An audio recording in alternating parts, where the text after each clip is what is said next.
ॐ गजाननं भूतगणादिसेवितं कपीतजम्बूफलचारुभक्षणम् उमासुतं शोकविनाशकारकं नमामि विघ्नेश्वरपादपङ्कजम्।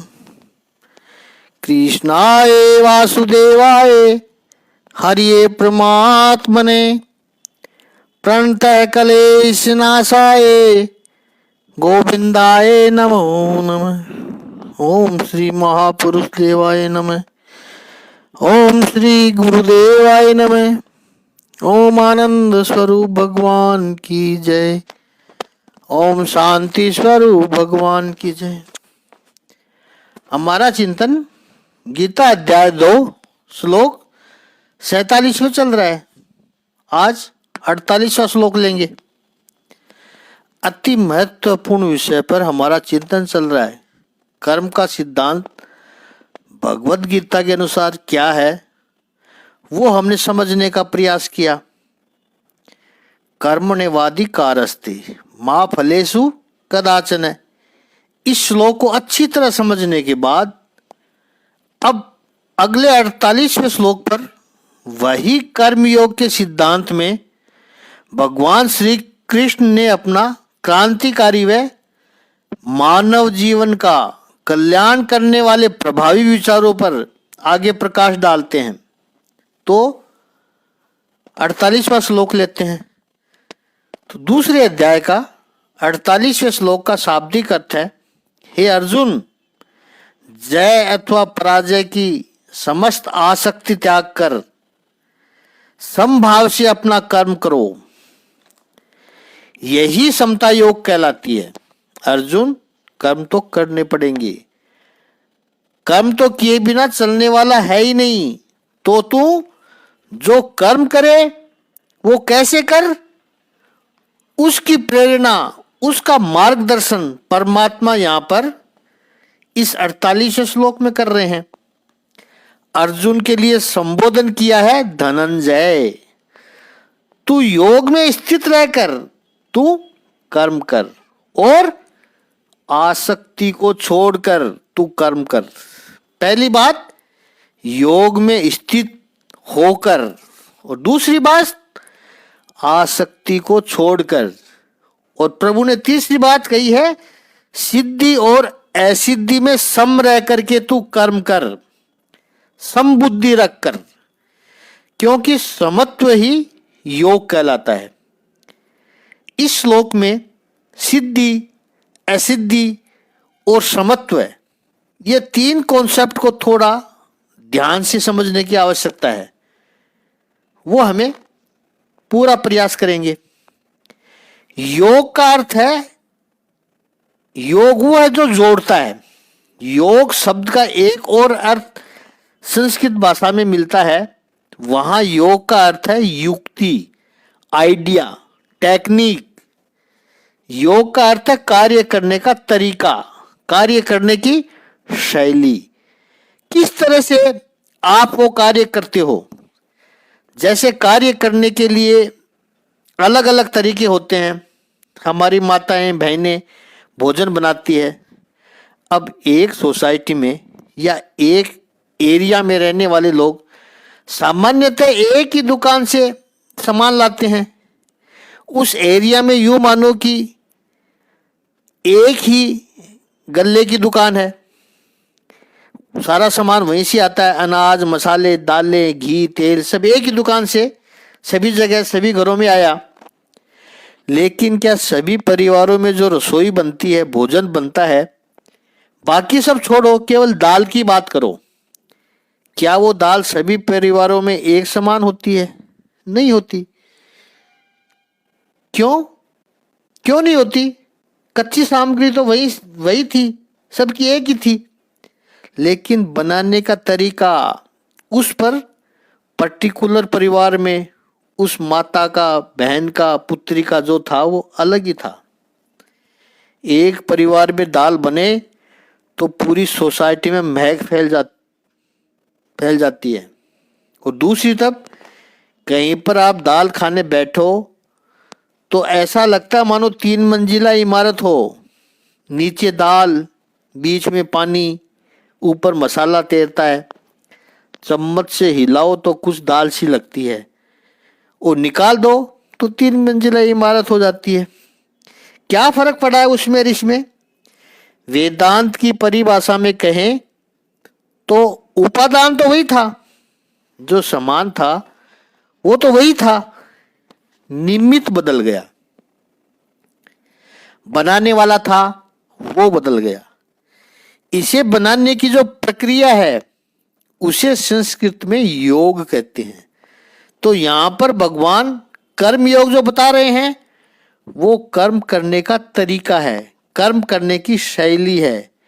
आप कर्म को इस प्रकार से करें तो आप सफलता पाएंगे, आपको खुशी और लोगों का सम्मान मिलेगा, आशीर्वाद मिलेगा, और कर्म का बंधन भी निर्माण न हो। ये 3 बातें जहां पर आती है, जिस हेतु से आप कर्म कर रहे हो वो हेतु सफल होना चाहिए, ये पहली बात है। दूसरी बात, आपको आनंद आना चाहिए, प्रसन्नता प्राप्त होनी चाहिए कर्म यदि कर रहे हो तो। मेरे बड़े भाई जी पूज्य श्री विष्णु जी, जब शुरू में बिजनेस हमने शुरू किया, उस वक्त मुझे और वो बच्चों को मोटिवेट करने के लिए बार बार अक्सर एक ही बात कहते थे कि व्यापार में प्रॉफिट कम ज़्यादा होता रहता है, वो इतना महत्वपूर्ण नहीं है। सबसे ज़रूरी है कार्य करने में आनंद आना चाहिए, प्रसन्नता होनी चाहिए, कार्य बोझ न बने, उसमें इंटरेस्ट आना बहुत ज़रूरी है। ये बार बार अक्सर कहते रहते थे। और तीसरी बात, बंधन निर्माण नहीं होना चाहिए। यह युक्ति कर्म करने की होनी चाहिए। भगवान कहते हैं सिद्धि और असिद्धि में सम रहो।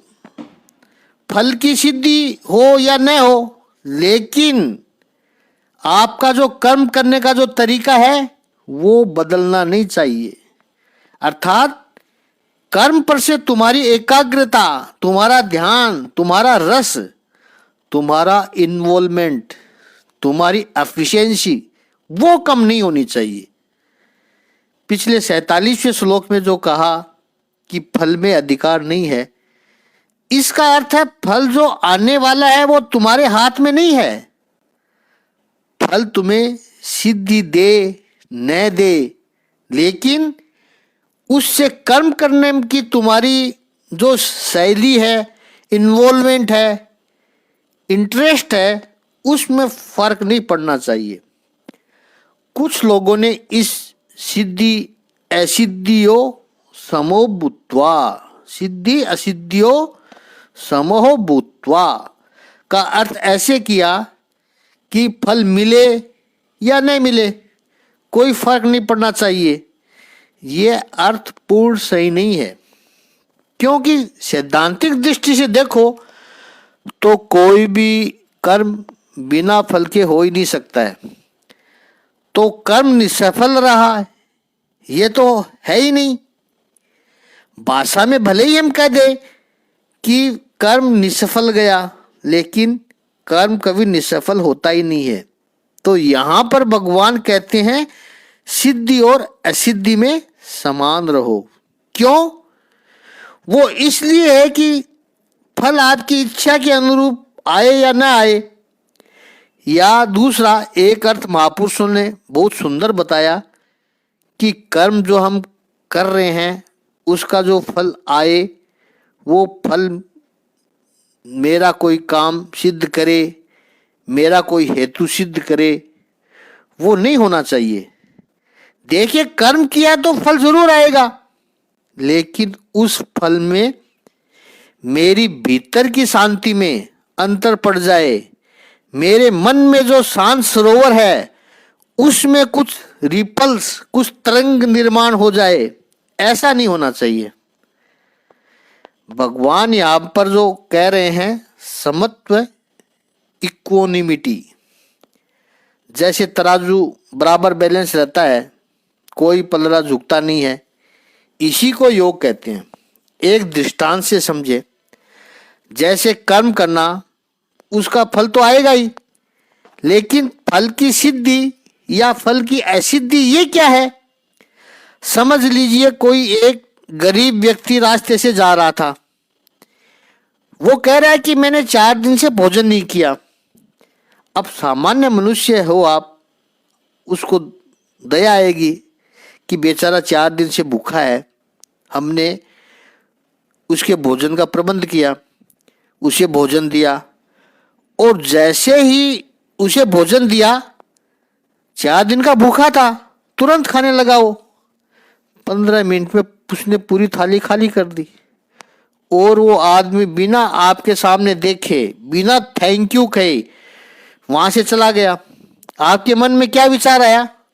स्वाभाविक आपके मन में ये विचार आएगा कि कैसा आदमी है, थैंक यू भी नहीं कहा उसने, थैंक यू नहीं कहता, बस एक बार मेरी तरफ देखकर हंस लेता, स्माइल ही कर देता, वो भी नहीं किया। अब देखिए, इस पूरी प्रक्रिया में भगवान श्री कृष्ण क्या कहना चाहते हैं? टेक्निकली भी आपको पता चलेगी। कर्म क्या है? आपने भूखे को भोजन दिया, वो कर्म है, वो कर्म हुआ। उसका फल क्या आया?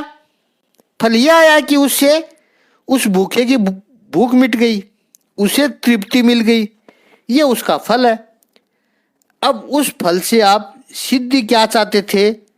कि वो आपको थैंक यू कहे, और उसने थैंक यू नहीं कहा, आपका बड़प्पन का बखान नहीं किया, उसने आपकी स्तुति नहीं की, प्रशंसा नहीं की, तो आपको क्या लगा कि वो फल निसफल हो गया? नहीं, निसफल नहीं गया, फल का तो परिणाम आ गया।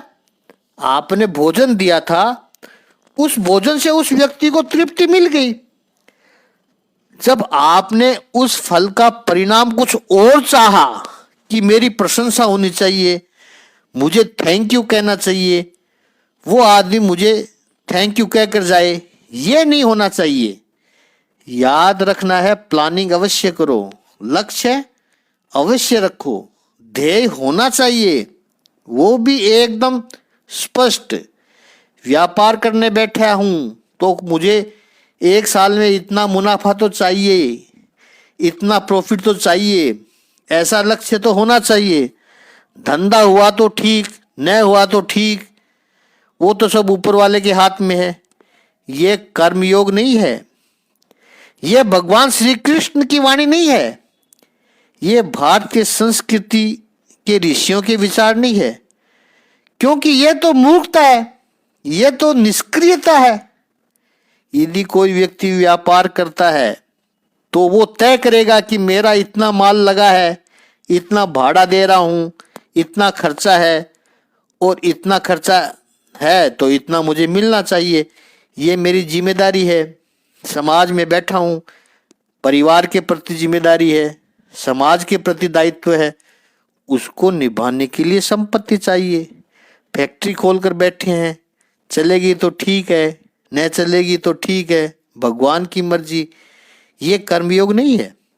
भगवान ये नहीं कहते कि तुम ध्येय मत रखो, नहीं तो पूरी व्यवस्था ही बिगड़ जाएगी, गड़बड़ा जाएगी।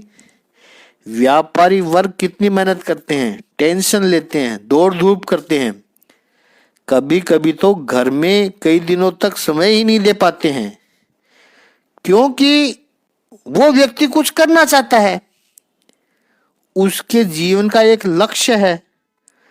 तो ये सिद्धे सिद्ध्यो समो भुक्त्वा, ये इस 48वें श्लोक में है, इसको ठीक से समझ लेना है।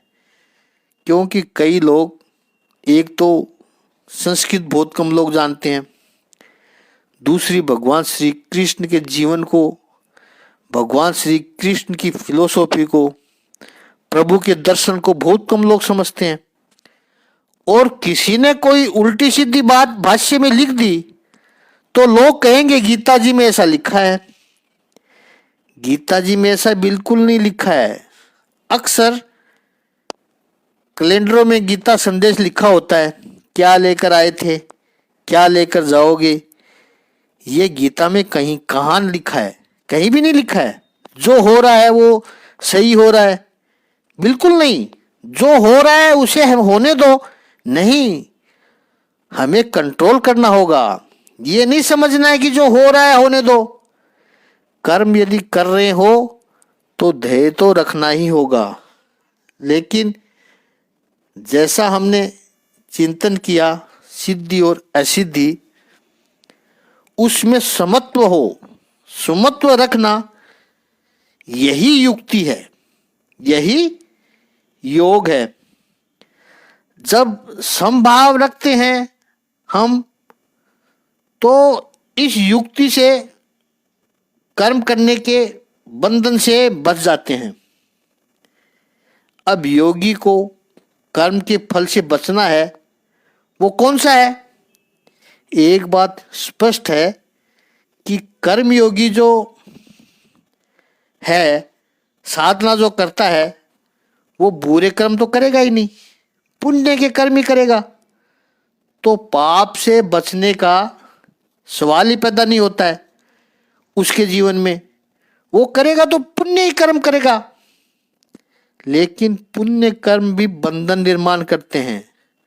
पुण्य कर्मों के बंधन को छुड़ाने के लिए, भोगने के लिए भी उसे शरीर धारण करके आना पड़ेगा। जैसे पाप का फल दुख, तो जो पाप कर्म करते हो वो दुख भोगने के लिए आते हैं, और जो पुण्य कर्म करते हैं उसका परिणाम है सुख, तो उसे सुख भोगने के लिए आना पड़ता है। लेकिन आना तो पड़ेगा ना। इसलिए मुक्ति चाहिए जिसको, कोई शरीर धारण नहीं करना, वो क्या है?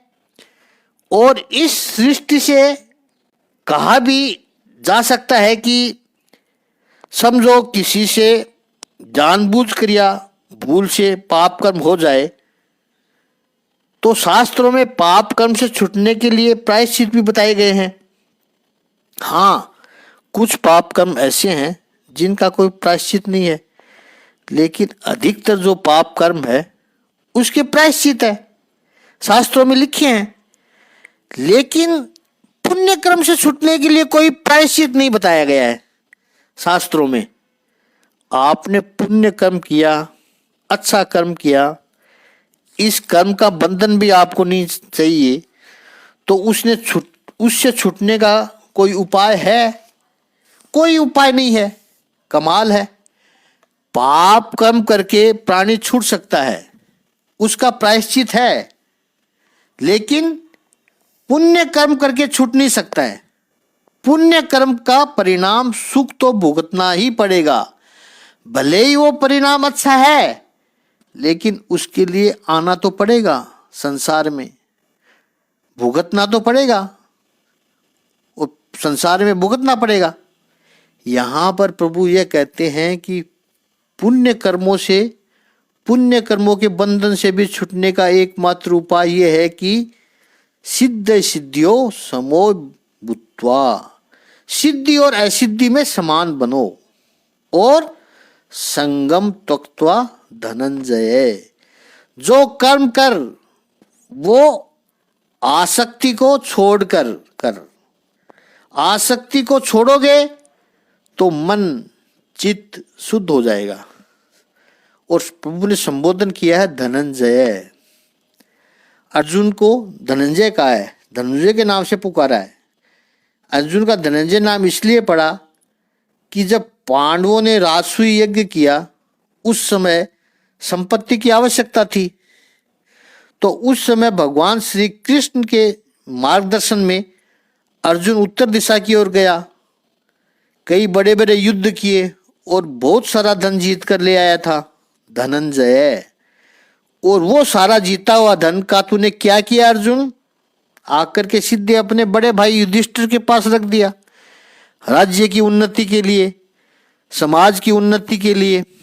भगवान अर्जुन को यहाँ याद कराते हैं, किया था ना अर्जुन तूने ऐसा, तूने पुरुषार्थ किया, युद्ध में विजय पाई, धन जीता, लेकिन वो सारा जीता हुआ धन तूने क्या किया? युधिष्ठिर के पास रख दिया, समाज के विकास के लिए। बस सिद्धि सिद्धियों समो भुक्त्वा। ठीक इसी तरह जीवन के युद्ध में हर पल हर क्षण जो कर्म कमाते हो, पुण्य कमाते हो, वो भी परमात्मा के चरणों में रख दो। समाज के उत्कर्ष के लिए, राष्ट्र के विकास के लिए। इससे मुझे क्या मिलेगा, ये अपेक्षा मत रखो। समत्व योग उच्यते, यह समत्व ही योग है। इस समत्व को, इस समत्व के कॉन्सेप्ट को बहुत समझना है। ये आज के युग के लिए अत्यंत आवश्यक है हमारे जीवन में। अगली बात एकदम ध्यान से सुननी है। प्रत्येक के जीवन को स्पर्श करने वाला सिद्धांत है। भगवान श्री कृष्ण के उपदेश के आधार पर हम चिंतन कर रहे हैं। मुक्ति की जो हम बात करते हैं, संसार से मुक्ति तो जब होनी होगी तब होगी। शुरुआत जो मुक्ति की करें, हम आरंभ करें मुक्ति की बात, तो वो किससे हमें मुक्ति पानी चाहिए, ये प्रश्न उठता है। तो मुक्ति हमें पानी है हमारे अज्ञान से, हमारे दोषों से, हमारे विकारों से। और थोड़े प्रैक्टिकल में आए तो हमारे व्यसनों से, हमारी मर्यादाओं से। कैसी छोटी छोटी मर्यादाओं की हम गुलाम बने हुए हैं। ऐसा होता है तो मुझे बहुत क्रोध आ जाता है। क्यों आ जाता है क्रोध? इतने ज्ञानी हो, इतने समझदार हो कि इस परिस्थिति में मुझे क्रोध आता है, तो संभाल लो अपने आप को। पहली बात तो ऐसी परिस्थिति निर्माण ही नहीं होने दो। अगर हो भी गई तो आप अपने को मजबूत कर लो कि नहीं करना है मुझे क्रोध। एक बात समझ लेना, क्रोधी व्यक्ति पहले दूसरे पर क्रोध करता है, और जब शांत हो जाए, जब बुद्धि स्थिर हो जाए और वो संवेदनशील होगा, तो फिर वो अपने आप पर क्रोध करता है। हमेशा ऐसा ही होता है, क्योंकि क्रोध करके अभी तक कोई प्रसन्न हुआ ही नहीं, हो ही नहीं सकता। 15 मिनट तक चिल्लाए, आप ये नहीं कहोगे मजा आ गया, ऐसा कभी नहीं होता है। अपने व्यक्ति पर जब क्रोध आता है तो बाद में पछतावा ही होता है। अरे मेरा बेटा था, मेरी पत्नी थी, मेरा भाई था, क्यों मैंने क्रोध किया। और अपना न हो तो फिर तो क्रोध करने के कोई मतलब ही नहीं है, मतलब ही नहीं रहता।